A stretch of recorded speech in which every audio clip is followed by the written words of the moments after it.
Selam arkadaşlar, kanalımıza hoş geldiniz. Bugün sizlere Türkiye'nin en tanınmış genç oyuncularından biri olan Hande Erçel'in hayat hikayesinden bahsedeceğim. Hande Erçel 24 Kasım 1993 tarihinde Türkiye'nin Balıkesir iline bağlı Bandırma şehrinde dünyaya geldi.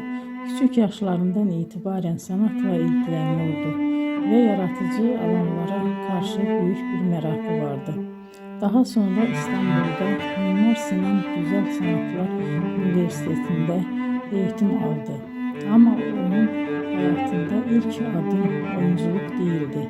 Hande Erçel kariyerine modellik yaparak başladı. Genç yaşta katıldığı güzellik yarışmaları sayesinde dikkat çekti ve kısa bir süre televizyon dünyasının kapıları ona açıldı. 2015 yılında yayınlanan Güneşin Kızları dizisinde Selin karakterinin canlandırmasıyla geniş kitleler onu tanımaya başladı. Bu rol onun kariyerinde önemli bir dönüm noktası oldu. Ardından birçok başarılı projede yer aldı. Bugün Hande Erçel sadece Türkiye'de değil,